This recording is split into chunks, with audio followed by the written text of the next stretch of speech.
안녕하세요. 반갑습니다. 하나님의 크고 귀하신 사랑과 은혜가 함께하는 토요일 되시기를 간절히 바라고 기도합니다. 먼저 찬양을 드리겠습니다. 우리 새로운 찬양을 좀 해보겠습니다. 예수 늘 함께 하시네 찬양을 드리겠는데, 고단한 인생길 힘겨운 오늘도 예수 내 마음 하시네. 이 찬양을 통하여서 우리와 늘 함께 하시는 예수님의 그 사랑의 마음을 깊이 알아가는 시간이 되기를 바랍니다. 함께 주님의 사랑을 찬양하겠습니다.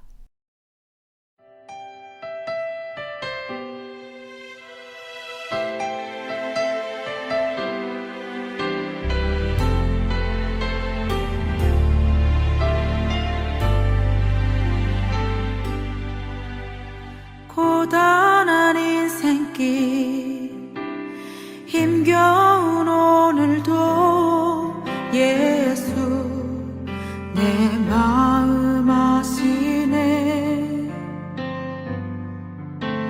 지나간 아픔도 마주할 세상도 예수 내 마음 아시네.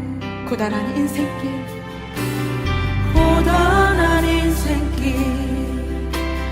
힘겨운 오늘도 예수 내 마음 아시네. 지나간 아픔도 마주할 세상도 예수 내 마음 아시네. 믿음의 눈 들어 주를 보리.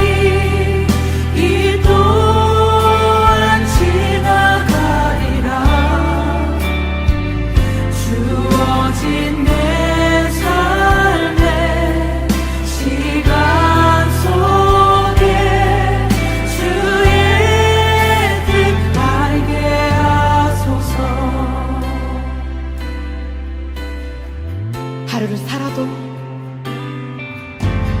하루를 살아도 기쁨으로 가리. 예수 늘 함께 하시네. 후회도 염려도 온전히 맡기리. 예수 늘 함께 하시네. 믿음의 눈 들어 주를 보리.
이제 하나님의 말씀을 함께 읽겠습니다. 출애굽기 23장 10절부터 33절입니다.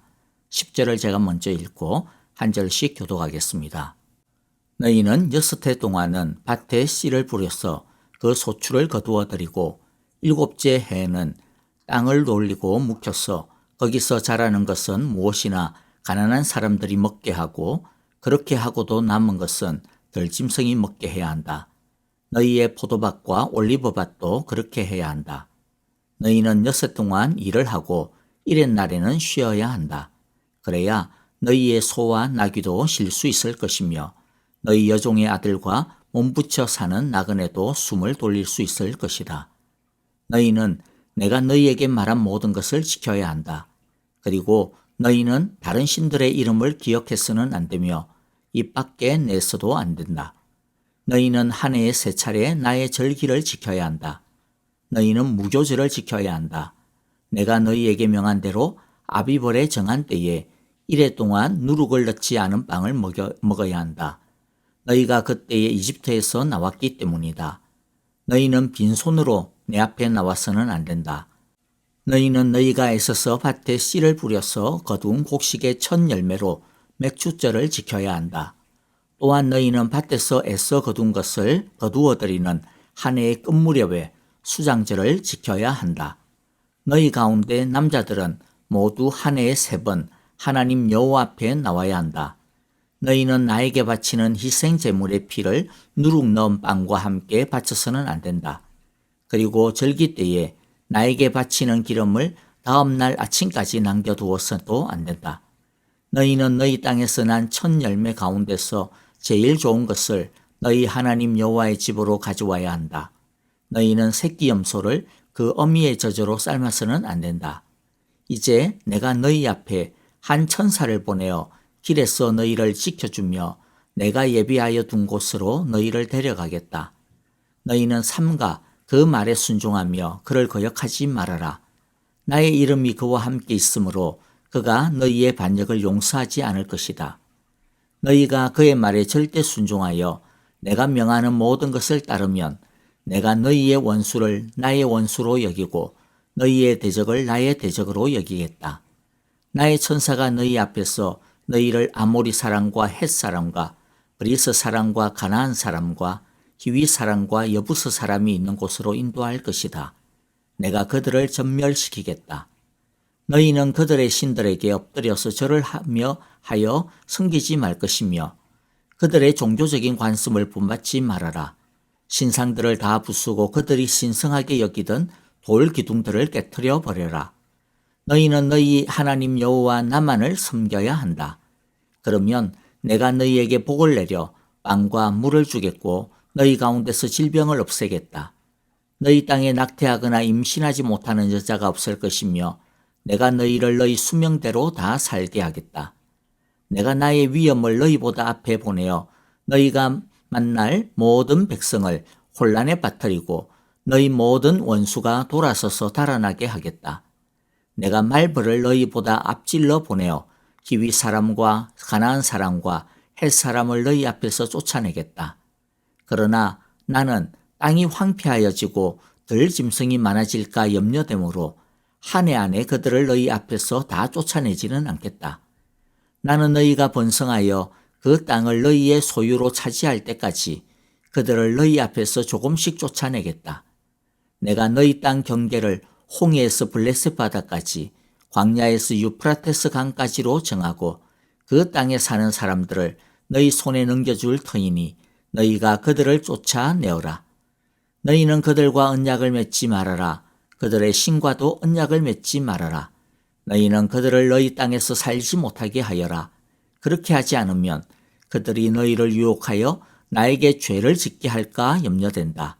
너희가 그들의 신을 섬기면 그것이 너희를 잡는 덫이 될 것이다. 아멘. 자, 오늘 우리가 살펴볼 내용이 많습니다. 그래서 간단하지만 핵심적인 부분만 짚어보도록 하겠습니다. 오늘 전체 내용은 이스라엘이 나중에 가나안 땅에 들어가서 지켜야 할 여러 절기들에 대한 것들입니다. 그런데 이것은 단순히 이런저런 날을 지켜야 하며 예배해야 된다라고 하는 차원만이 아니라 사실 그들이 들어가서 차지하고 살아야 할 가나안적인 삶과는 대조적인 새로운 하나님의 문화를 만들어 가야 한다라고 하는 내용입니다. 어떤 의미에서 그런 것인지 살펴보도록 합시다.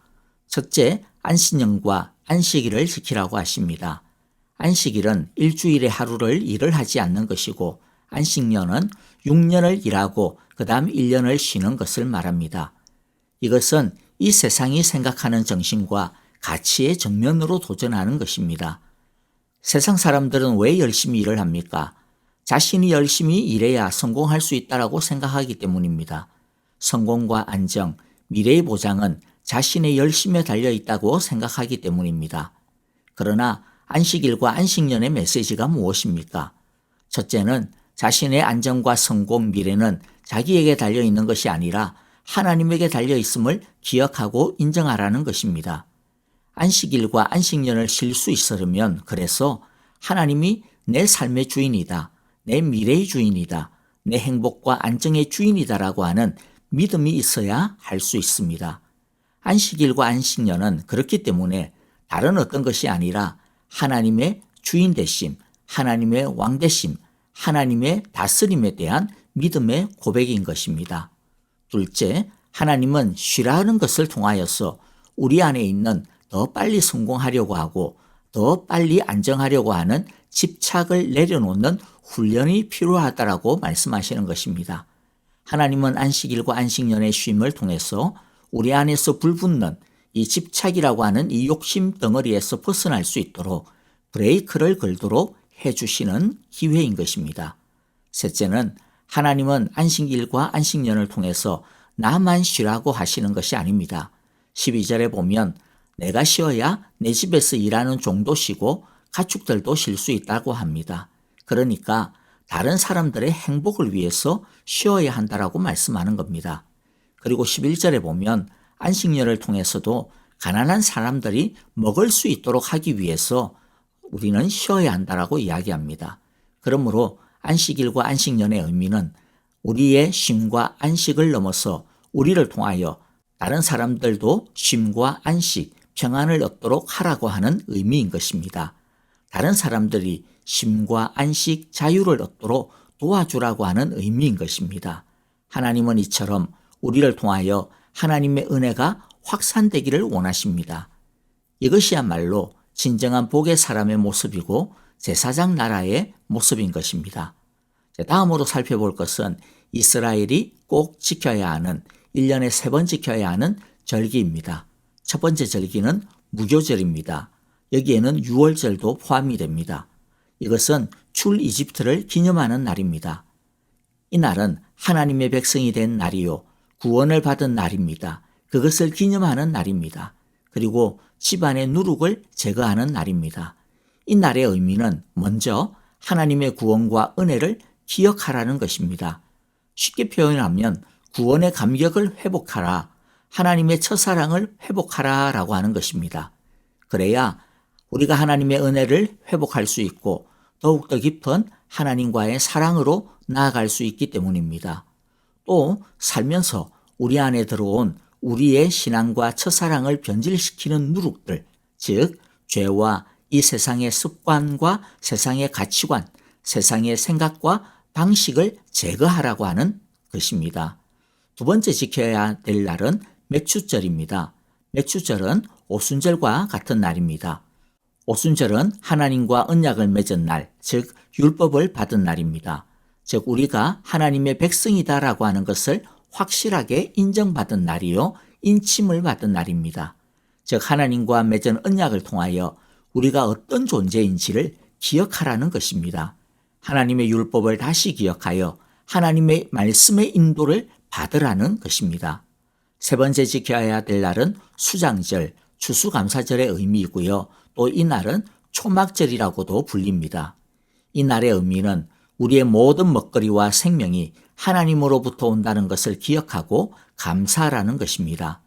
광야 40년 동안 하나님께서는 만나와 메추라기로 반석의 물로 먹이시고 구름기둥, 불기둥으로 인도하여 주셨습니다. 그처럼 하나님의 은혜가 우리를 살린다라고 하는 것을 기억하라는 것입니다. 자, 그런데 이 세 날에는 또 중요한 의미가 있습니다. 이 세 날은 모두 농사와 관련이 있습니다. 추수와 관련이 있습니다. 그러므로 하나님은 이들이 첫싹이 나고 봄보리를 추수하고 가을미를 추수할 때마다 하나님께서 주시는 은혜의 풍성함을 감사하며 하나님의 은혜를 다시 한번 굳게 믿기를 원하신 것입니다.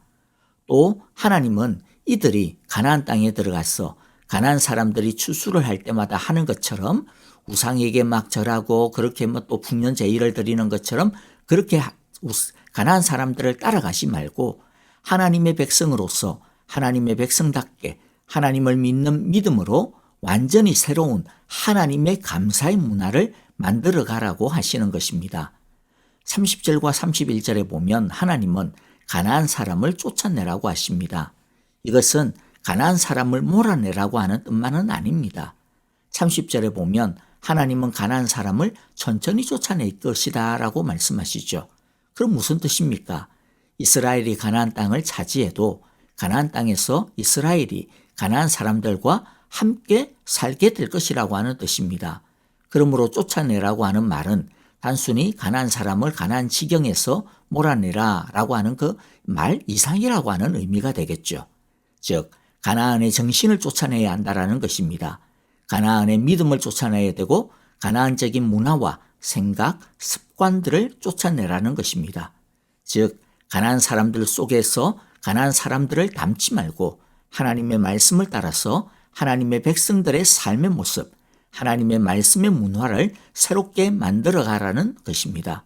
그래서 이 세 절기는 바로 가나안 사람들이 추수 때마다 벌이는 우상 숭배적인 추수 축제에 대항하여 진정한 풍요의 주인이신 그 하나님을 증거하며 하나님께 감사하며 그 하나님을 온 세상에 증거하는 날이 되어야 된다라고 하는 것을 가르쳐 주시는 것입니다. 우리도 이 세상 속에서 세상 사람들과 함께 살고 있습니다. 우리는 이 세상에서 세상 사람들을 어떻게 쫓아내야 할까요? 총이나 돈이나 힘으로 쫓아내는 것이 아닙니다. 세상의 가치관, 문화, 생활 습관, 방식을 따르지 않는 것입니다. 하나님의 말씀을 따라 사는 하나님의 백성의 삶의 모습을 나타내는 것으로서 세상의 문화를 물리치는 것입니다. 그것이 하나님의 빛으로 죄악의 어두움을 물리치는 것입니다. 이제 두 가지만 더 정리하고 마무리하겠습니다. 하나는 하나님께서는 이 세 절기를 지키라고 말씀하시면서 18절과 19절에 보면 하나님께 나오면서 제일 좋은 것을 바치라고 하십니다. 자, 요즘 사람들은 사실 바치라고 하는 이런 설교를 좋아하지 않죠. 자, 그래서 그렇지만은 하나님께서 말씀하시는데 우리가 싫다고 해서 건너뛰면 안 됩니다. 그래서 우리는 이 말씀을 중요하게 귀 기울여 들어야 합니다. 성경을 보면 하나님께 예배하러 나올 때는 반드시 제물을 바치며 예배하게 하십니다. 하나님은 하나님께 나올 때 빈손으로 오지 않도록 명령하셨습니다. 하나님께 인색한 것은 그러므로 죄가 됩니다. 하나님의 은혜는 공짜가 아닙니다. 하나님은 우리에게 당신의 사랑을 거저 주셨지만은 그러나 거기에 대한 자발적인 반응, 즉 사랑과 감사와 헌신을 요구하십니다. 우리 모두는 하나님께 나올 때 우리의 제일 좋은 것으로 하나님께 감사하고 영광 돌리며 나아가야 할 것입니다. 마지막으로 20절부터 23절을 보면 하나님은 천사를 이스라엘 앞에 보내어서 이스라엘을 보호하고 인도하시겠다라고 약속하십니다. 하나님은 오늘날에 우리에게는요, 천사보다도 더 크시고 영광스러운 분을 보내어 주셨습니다. 성령님을 보내어 우리를 인도하고 보호하시며 승리토록 하십니다. 그런데 하나님은 이런 축복은 그냥 주어지는 것이 아니라고 분명히 말씀합니다. 하나님의 구원과 사랑은 그저 주어지는 공짜였습니다. 그러나 우리에게 주어진 하나님의 사랑과 축복을 계속 누리려면 뭐라고 말씀합니까? 그 보낸 자의 말을 들어야 된다라고 이야기합니다. 이제 우리가 하나님의 그 사랑과 축복을 쏟지 않고 잘 간수하려면 하나님께서 우리에게 주신 그 말씀 성령을 따라야 된다라고 하는 말씀입니다. 24절과 33절에서 무엇이라고 약속하시고 경고하십니까? 먼저 약속을 보면 25절만 한번 보면요. 너희는 너희 하나님 여호와 나만을 섬겨야 한다. 그러면 내가 너희에게 복을 내려 빵과 물을 주겠고 너희 가운데 질병을 없애겠다라고 약속합니다. 하나님만을 섬기면 이러한 축복을 주시겠다 약속하시는 것이죠. 그러나 반대로 33절에는 무엇을 경고하시느냐 하면 너희가 그들의 신을 섬기면 즉 가나안의 신, 우상입니다. 세상의 신을 섬기면 그것이 너희를 잡는 덫이 될 것이다. 여러분, 우리는 하나님의 자녀이고 하나님의 백성입니다. 우리는 이 세상 사람들과 이제 질적으로 다른 사람이라는 것을 잊지 마시기 바랍니다. 우리는 하나님의 백성만의 삶의 방식이 있습니다. 하나님의 자녀만의 성공의 방식, 축복의 방식, 안전의 법칙이 있습니다. 하나님 없이, 하나님의 말씀 없이 잘 될 수 있다라고 하는 생각은 이제 버리셔야 합니다. 우리의 성공과 축복의 방식은 오직 하나님만을 숭배하고 하나님의 말씀만을 따르고 하나님께 헌신하며 이 세상의 신을 버리는 것에 있음을 잊지 말아야 할 것입니다. 아멘. 이제 헌신의 찬양과 더불어 오늘의 말씀을 마음에 새기면서 헌신의 기도와 중보의 기도를 드리도록 하겠습니다. 감사할 것은 감사하고 회개할 것은 회개하며 헌신하고 결단할 것은 헌신하고 결단하는 기도를 드립시다. 형제자매들을 위해 중보 기도해 주시기를 바라고요. 아프신 분들을 위해서 특별히 기도해 주실 때 박정은 집사님의 항암 치료와 또 그 치유를 위하여서 간절히 기도해 주시기를 바랍니다. 박윤경 전도사님을 위해 많은 기도 부탁드립니다. 주께서 그 여종을 긍휼히 여겨주시사 새 힘을 주시고 고치시며 평안케 하소서라고 기도해 주시고요. 정계자 전도사님, 노창덕 권사님, 이두상 집사님과 김윤호 아기를 위해서도 계속 사랑의 기도를 부탁드립니다. 그리고 미얀마의 평화와 안정을 위해서 기도해 주시기를 바라고요. 여러분, 주 안에서 은혜롭고 행복한 우리 메모리얼 연휴 보내시기를 바라고요. 또 내일 주일 예배를 통하여서 넘치는 하나님의 은혜를 얻게 되시기를 간절히 바라고 기도합니다. 안녕히 계십시오. 감사합니다.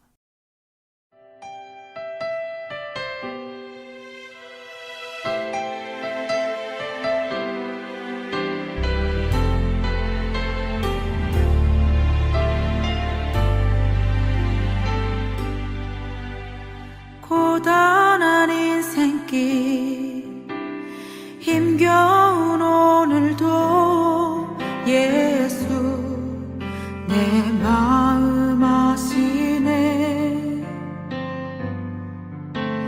지나간 아픔도 마주할 세상도 예수 내 마음 아시네.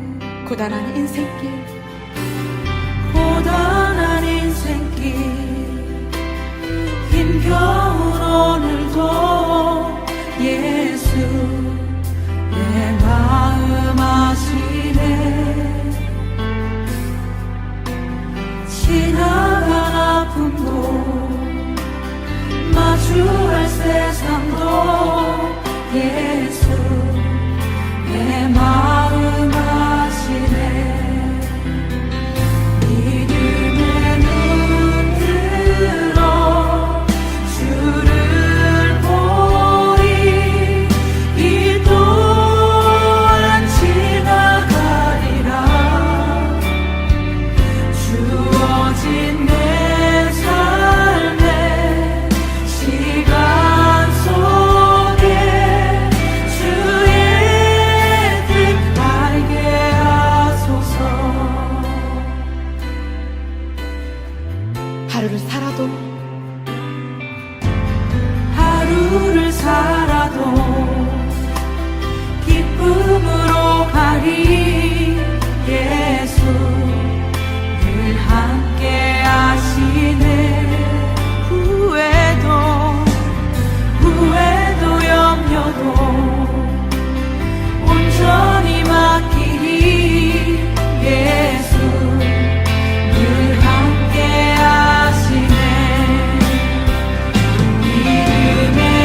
일어나서 고백하겠습니다. 믿음의 눈 들어. 믿음의 눈 들어 주를 보리 이 또한 지나가리라 주어진 내 삶의 시간 속에 주의 뜻 알게 하소서 믿음의 주를 보리 이 또한 지나가리라 주어진 내 삶의 시간 속에 주의 뜻 알게 하소서 믿음의 눈 들어. 믿음의 눈 들어 주를 보리 이 또한 지나가리라 주어진 내 삶의 시간 속에 주의 뜻 알게 하소서 주의 뜻 알게